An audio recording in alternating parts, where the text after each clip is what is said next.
संयुक्त अरब अमीरत यूएई ने social media पर फर्जी और भ्रामक युद्ध से जुड़े वीडियो पोस्ट करने वालों के खिलाफ सख्त कार्रवाई करते हुए 35 लोगों को गिरफ्तार किया है।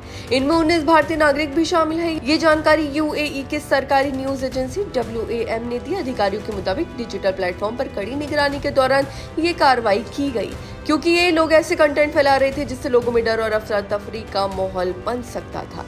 वहीं यूएई के अटॉर्नी जनरल डॉक्टर हमद सैफ अल शम्सी ने कहा कि गिरफ्तार किए गए लोग सोशल मीडिया पर झूठी जानकारी और एडिटेड किए गए वीडियोस शेयर कर रहे थे।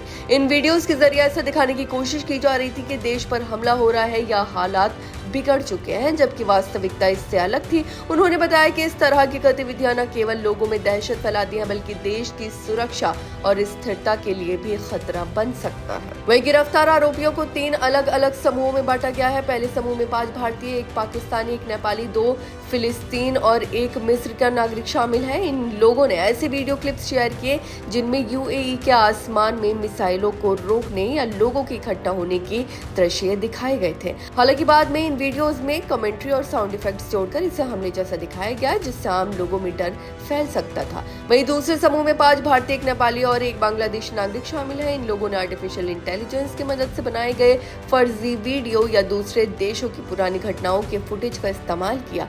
इन वीडियोस में विस्फोट और मिसाइल हमले दिखाए गए और फिर उसमें यूएई का झंडा या तारीख जोड़कर दावा किया गया कि ये घटनाएं यूएई में हुई है।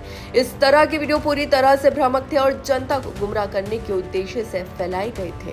वहीं तीसरे समूह में 5 भारतीय और 1 पाकिस्तानी नागरिक शामिल है। इन पर आरोप है कि इन्होंने एक दुश्मन देश और उसके नेतृत्व के समर्थन में पोस्ट किए। इन पोस्ट में उस देश की सैन्य कार्रवाई को उपलब्धि के रूप में पेश किया गया जो यूएई के राष्ट्रीय हितों के खिलाफ माना गया। इसके अलावा 2 अन्य भारतीय नागरिकों पर भी इसी तरह के आरोप लगाए गए हैं।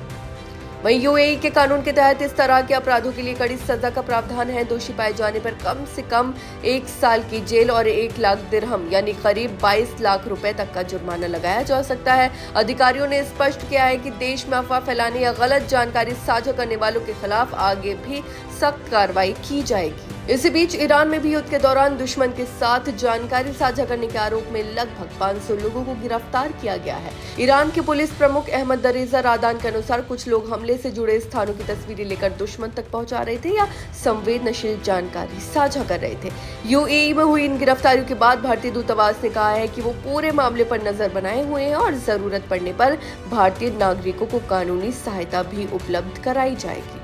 आपकी इस बारे में क्या राय है, हमें कमेंट करके जरूर बताएं। फिलहाल इस खबर में बस इतना ही और ऐसी तमाम खबरों को देखने के लिए देखते रहिए भारत एक्सप्रेस।